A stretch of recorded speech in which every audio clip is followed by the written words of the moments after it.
केंद्रीय मंत्रिमंडल के मेरे अन्य सहयोगीगण,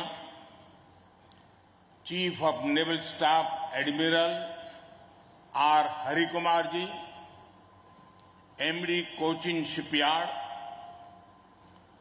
सभी विशिष्ट एवं गणमान्य अतिथिगण और इस कार्यक्रम में जुड़े मेरे प्यारे देशवासियों, आज यहां केरला के समुद्री तट पर भारत का हर भारतवासी एक नए भविष्य के सूर्योदय का साक्षी बन रहा है। आईएनएस विक्रांत पर हो रहा ये आयोजन विश्व क्षितिज पर भारत के बुलंद होते हौसलों की हुंकार है। आजादी के आंदोलन में हमारे स्वतंत्रता सेनानियों ने जिस सक्षम, समर्थ और शक्तिशाली भारत का सपना देखा था, उसी एक सशक्त तस्वीर आज हम यहां देख रहे हैं। विक्रांत विशाल है, विराट है, विहंगम है। विक्रांत विशिष्ट है, विक्रांत विशेष भी है। विक्रांत केवल एक युद्धपोत नहीं है, ये 21वीं सदी के भारत के परिश्रम, प्रतिभा, प्रभाव और प्रतिबद्धता का प्रमाण है।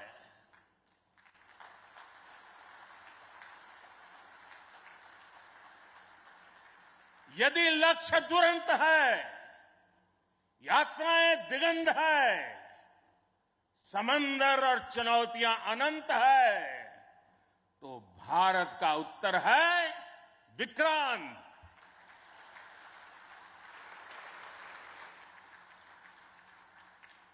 आजादी के अमृत महोत्सव का अतुलनीय अमृत है विक्रांत। आत्मनिर्भर होते भारत का अद्वितीय प्रतिबिंब है विक्रांत। ये हर भारतीय के लिए गर्व और गौरव का अनमोल अवसर है। ये हर भारतीय का मान, स्वाभिमान बढ़ाने वाला अवसर है। मैं इसके लिए हर एक देशवासी को बधाई देता हूं। साथियों, लक्ष्य कठिन से कठिन क्यों न हो, चुनौतियां बड़ी से बड़ी क्यों न हो, भारत जब ठान लेता है तो कोई भी लक्ष्य असंभव नहीं होता है।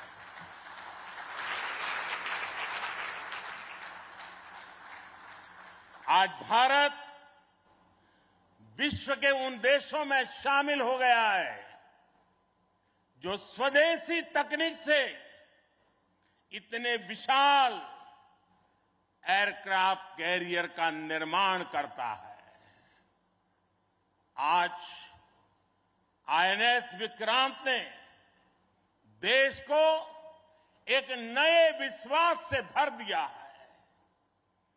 देश में एक नया भरोसा पैदा कर दिया है।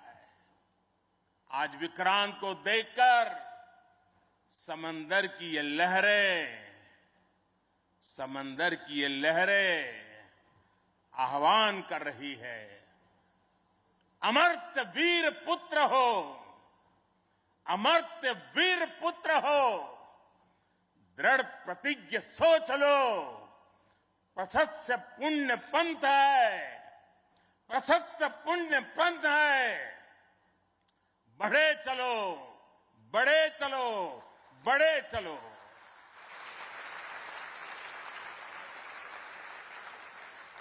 साथियों, इस ऐतिहासिक अवसर पर मैं भारतीय नौसेना का कोचिन शिपयार्ड के सभी इंजीनियर्स, वैज्ञानिकों और मेरे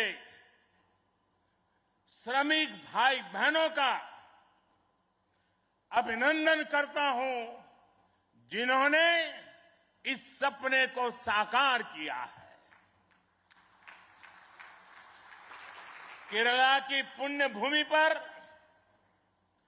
देश को ये उपलब्धि एक ऐसे समय पर मिली है जब ओणम का पवित्र पर्व भी चल रहा है।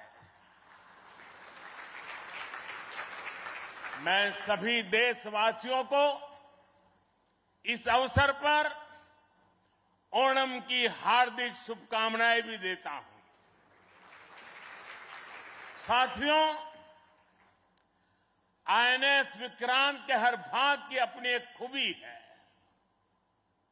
एक ताकत है, अपनी एक विकास यात्रा भी है। ये स्वदेशी सामर्थ्य, स्वदेशी संसाधन और स्वदेशी कौशल का प्रतीक है।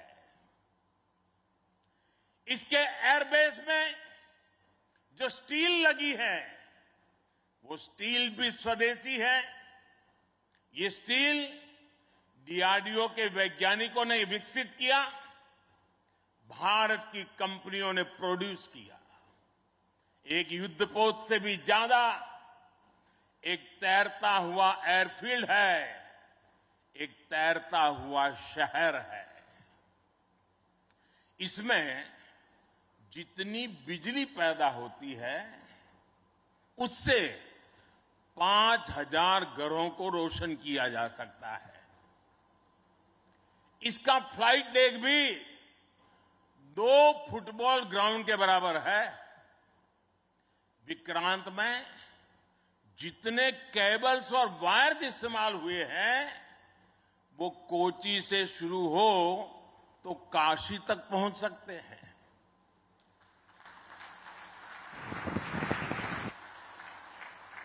ये जटिलता हमारे इंजीनियर्स की जीवटता का उदाहरण है। मेगा इंजीनियरिंग से लेकर नैनो सर्किट्स तक पहले जो भारत के लिए अकल्पनीय था, वो हकीकत में बदल रहा है। साथियों, इस बार स्वतंत्रता दिवस पर मैंने लाल किले से पंच प्राण का आह्वान किया और हमारे हरि जी ने भी इसका उल्लेख किया। इन पंच प्राणों में पहला प्राण है विकसित भारत का बड़ा संकल्प।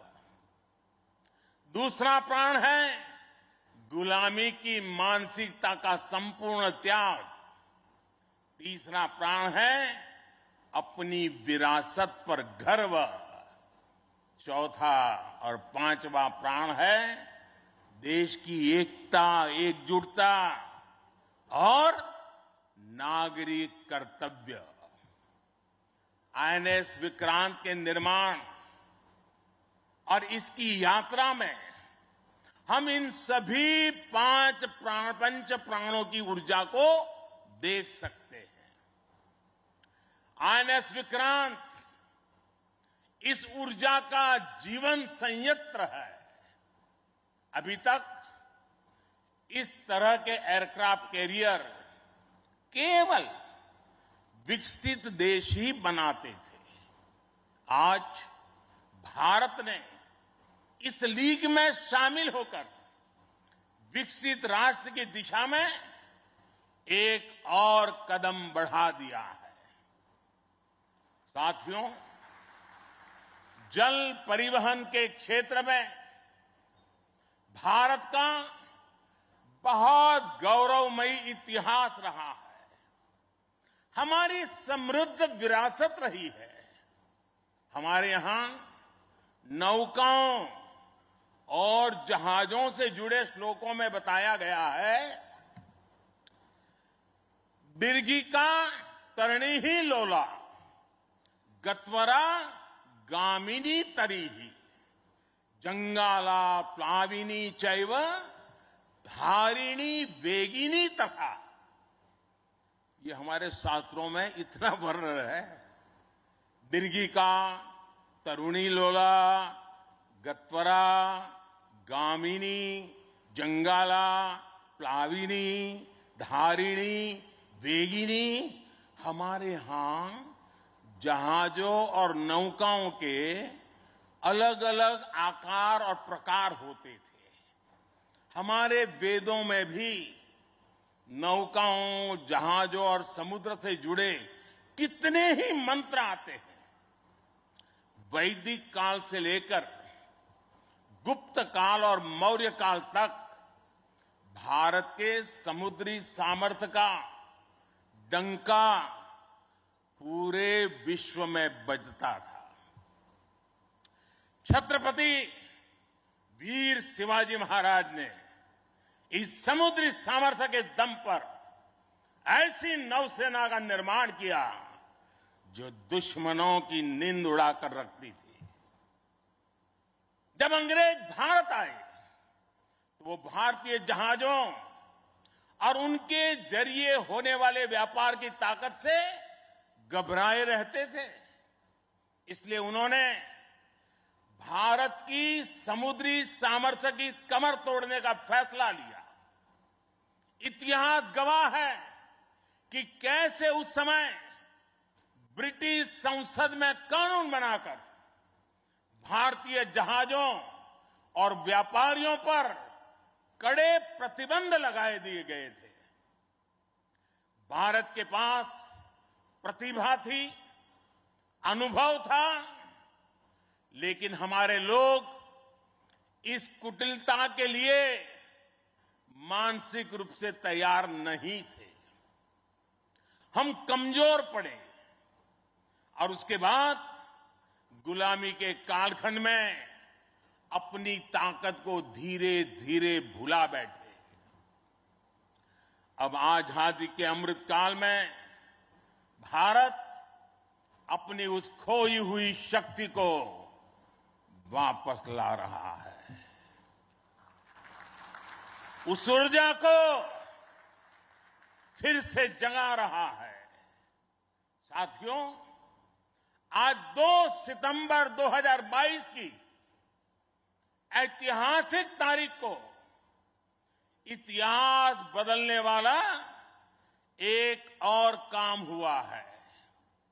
आज भारत ने गुलामी के एक निशान, गुलामी के एक बोझ को अपने सीने से उतार दिया है। आज से भारतीय नौसेना को एक नया ध्वज मिला है।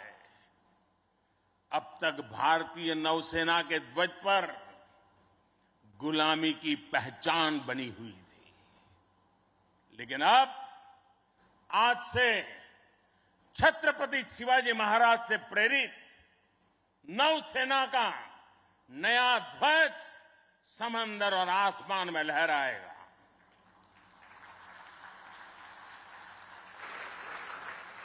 कभी रामधारी सिंह दिनकर जी ने अपनी कविता में लिखा था, नवीन सूर्य की नई प्रभा, नवीन सूर्य की नवीन प्रभा, नमो नमो नमो, नमो स्वतंत्र भारत की ध्वजा, नमो नमो नमो।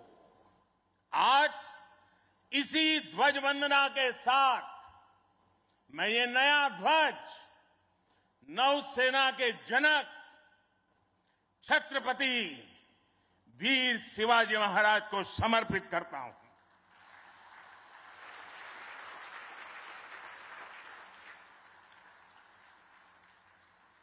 मुझे विश्वास है भारतीयता की भावना से ओतप्रोत ये नया ध्वज भारतीय नौसेना के आत्मबल और आत्मसम्मान को नई ऊर्जा देगा। साथियों, हमारी सेनाओं में किस तरह बदलाव आ रहा है, उसका एक और अहम पक्ष मैं सभी देशवासियों के सामने रखना चाहता हूं। विक्रांत जब हमारे समुद्री क्षेत्र की सुरक्षा के लिए उतरेगा तो उस पर नौसेना की अनेक महिला सैनिक भी तैनात रहेगी। समंदर की अथाह शक्ति के साथ असीम महिला शक्ति ये नए भारत की बुलंद पहचान बन रही है। मुझे बताया गया है कि अभी नेवी में करीब 600 महिला ऑफिसर्स हैं, लेकिन अब इंडियन नेवी ने अपनी सभी शाखाओं को महिलाओं के लिए खोलने का फैसला किया है। जो पाबंदियां थी वो अब हट रही है। जैसे समर्थ लहरों के लिए कोई दायरे नहीं होते, वैसे ही भारत की बेटियों के लिए भी अब कोई दायरे या बंधन नहीं है।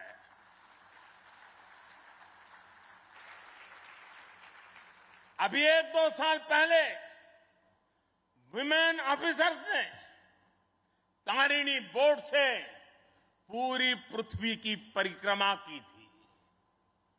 आने वाले समय में ऐसे पराक्रम के लिए कितनी ही बेटियां आगे आएगी, दुनिया को अपनी शक्ति से परिचित करवाएगी। नेवी की तरह ही तीनों सशस्त्र सेनाओं में युद्धक भूमिकाओं में महिलाओं को शामिल किया जा रहा है।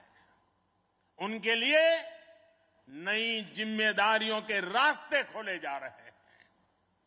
साथियों, आत्मनिर्भरता और आजादी को एक दूसरे का पूरक कहा जाता है। जो देश जितना किसी दूसरे देश पर निर्भर है, उतना ही उसके लिए संकट है। जो देश जितना आत्मनिर्भर है, वो उतना ही सशक्त है।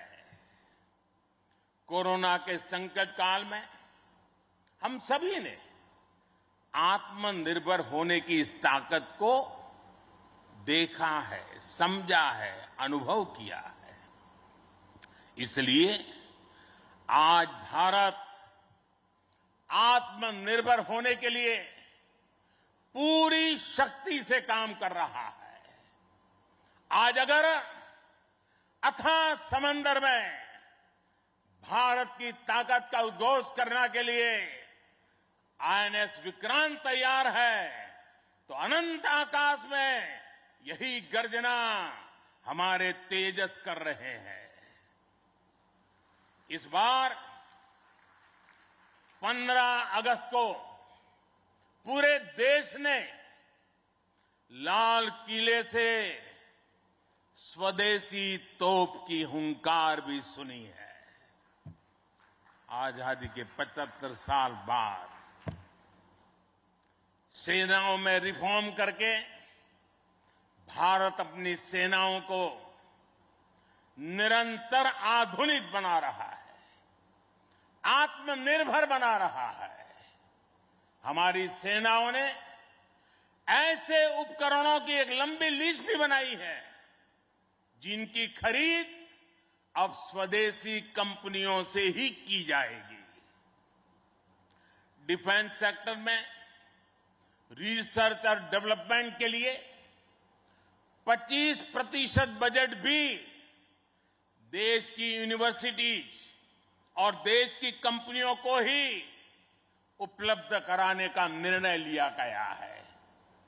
तमिलनाडु और उत्तर प्रदेश में 2 बड़े डिफेंस कॉरिडोर भी विकसित हो रहे हैं।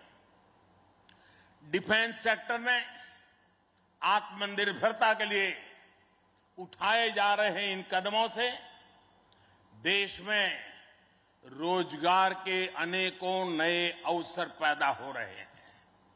साथियों, एक बार लाल किले से मैंने नागरिक कर्तव्य इसकी भी बात कही है।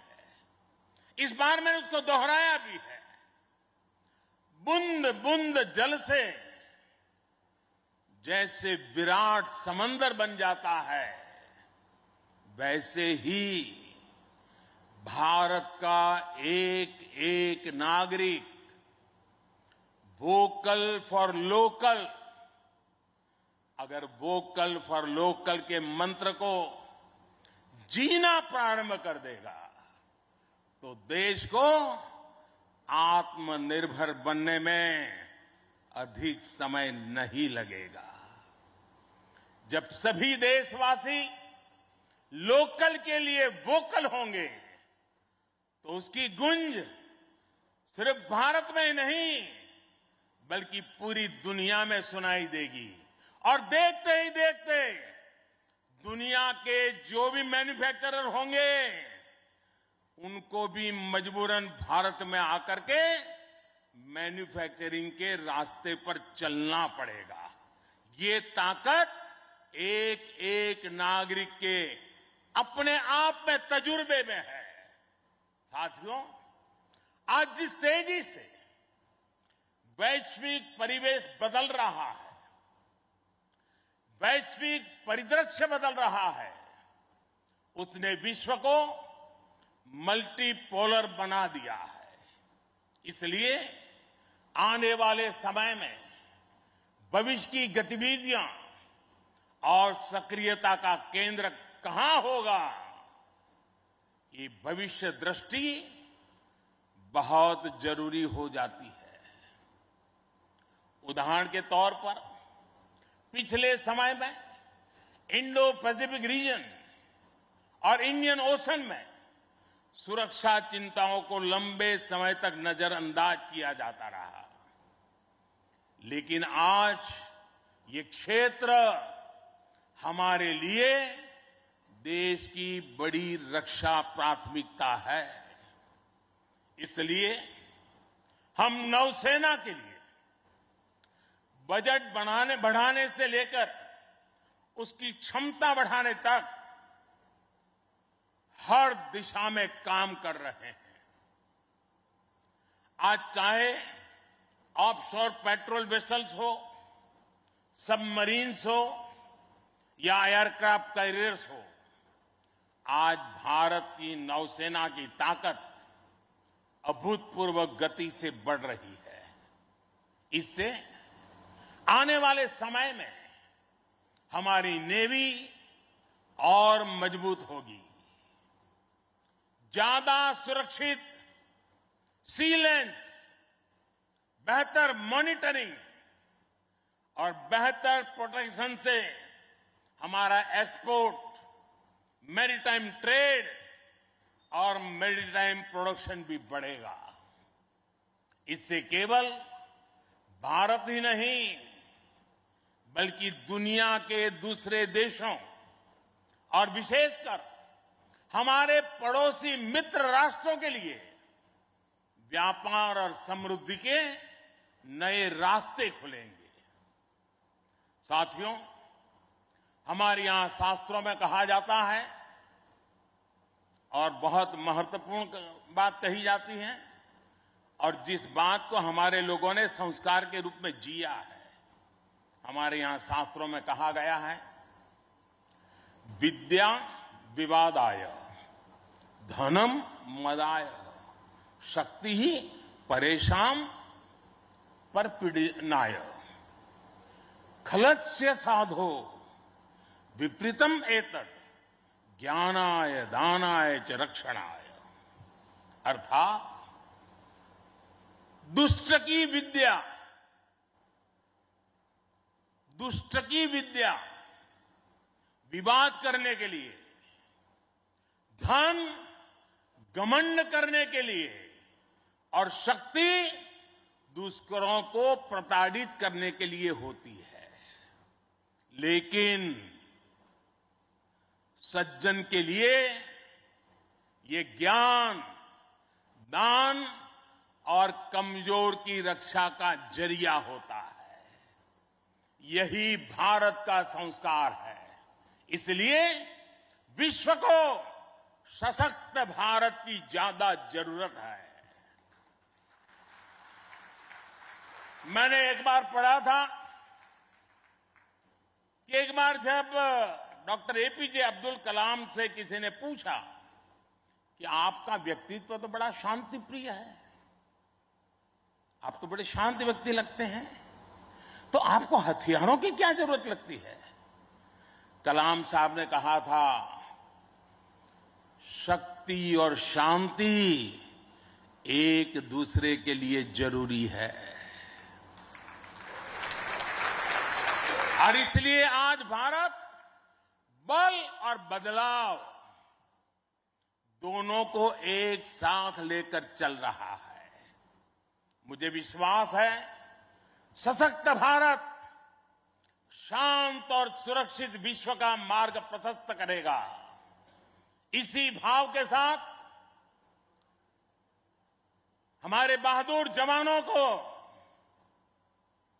वीर सेनानियों को आदरपूर्वक उनका गर्व करते हुए आज के इस महत्वपूर्ण अवसर को उनकी वीरता को समर्पित करते हुए आप सबका मैं हृदय से बहुत बहुत धन्यवाद करता हूं। जय हिंद। देवियों और सज्जनों, भारत के प्रधानमंत्री श्री नरेंद्र मोदी की भव्य उपस्थिति में एक बुलंद आवाज में मेरे साथ 3 जय पुकारेंगे। आईएनएस विक्रांत की, भारतीय नौसेना की, भारत माता की।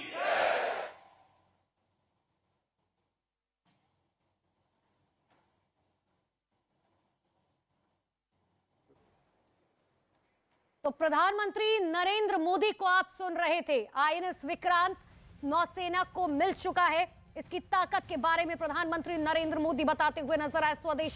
पहला स्वदेशी विमान वाहक पोत आखिरकार नौसेना को मिल चुका है। भारत में बना हुआ ये सबसे बड़ा युद्धपोत, जिसकी लगातार हम बात भी कर रहे हैं कि आखिर किस तरीके से इसे जो है बनाया गया है और किस तरीके से, ये देखिए ये तस्वीर आपको दिखा रहा है। अब आईएनएस विक्रांत की तरफ जाते हुए प्रधानमंत्री नरेंद्र मोदी, हालांकि हर बार हमने देखा है किसी भी कार्यक्रम में जब प्रधानमंत्री जाते हैं तो पूरी तरीके से उसका जायजा लेते हैं, उसे समझने की कोशिश करते हैं, अधिकारियों से बातचीत करते हैं। और अभी भी देखिए वही हो रहा है, अधिकारियों से बातचीत कर रहे हैं प्रधानमंत्री नरेंद्र मोदी। साथ ही प्रधानमंत्री नरेंद्र मोदी को पूरे विस्तार के तरीके से बताया जा रहा है कि आखिर क्या क्या इसमें खूबियां हैं, किस तरीके से इसे बनाया गया है, कितने सालों में ये बनकर तैयार हुआ है, इसके अंदर क्या क्या चीजें जो है, किस तरीके से फाइटर जेट्स को तैनात किया जाएगा, मिसाइलों को तैनात किया जाएगा, सभी बातें जो है वो प्रधानमंत्री नरेंद्र मोदी को बताई जा रही है। लेकिन देखिए, अगर आईएनएस विक्रांत पर जो फाइटर जेट्स और हेलीकॉप्टर्स तैनात किए जाएंगे उसकी अगर हम बात करें तो देखिए, आईएनएस विक्रांत पर MiG-29 के फाइटर जेट जो अपने आप में बेहद आधुनिक हथियारों से लैस है, साथ ही अमेरिकी MH-60R मल्टीलैटरल नेवल हेलीकॉप्टर भी इस पे तैनात किया जाएगा। ये हम आपको वो बता रहे हैं जो अब तक तैनाती जो है की जा चुकी है। साथ ही आगे जो कहा जा रहा है कि ब्रह्मोस मिसाइल भी इस पे तैनात की जा सकती है। इतना ही नहीं, AEW हेलीकॉप्टर्स इसमें तैनात किए जाएंगे, KA-31 हेलीकॉप्टर्स तैनात किए जाएंगे, MH-60R को रोमियो हेलीकॉप्टर भी हालांकि से बुलाया जाता है और भविष्य में इस पर दुनिया के बेस्ट नौसैनिक फाइटर जेट्स की तैनाती की जा सकती है। और जिसके लिए फिलहाल राफेल, सुपर हार्नेट समेत कई फाइटर जेट्स में जंग चल रही है कि आखिर किसको यहां पर तैनात किया जाएगा। लेकिन ये तस्वीरें देखिए, प्रधानमंत्री नरेंद्र मोदी जो है अब आईएनएस विक्रांत का पूरा जायजा लेते हुए कि आखिर किस तरीके से किस तरीके से जो है इसे बनाया गया है, कौन कौन से फाइटर जेट्स इसमें तैनात किए जाएंगे। लेकिन देखिए, अगर बात करें तो आईएनएस विक्रांत के अंदर 16 बेड का अस्पताल भी बनाया गया है, 2 ऑपरेशन थिएटर्स बनाए गए हैं, प्राइमरी मेडिकल कॉम्प्लेक्स इसके अंदर बनाया गया है, 40 कंपार्टमेंट बनाए गए हैं जो पूरी तरीके से जहाज पर फैले हुए हैं। इतना ही नहीं, CT scan, laboratory, ultrasonography, x ray की सुविधा भी इसमें दी गई है ताकि किसी भी तरीके की इमरजेंसी में जो है वो, ये देखिए, ये तस्वीर आपको दिखा रहा है जो वहां पर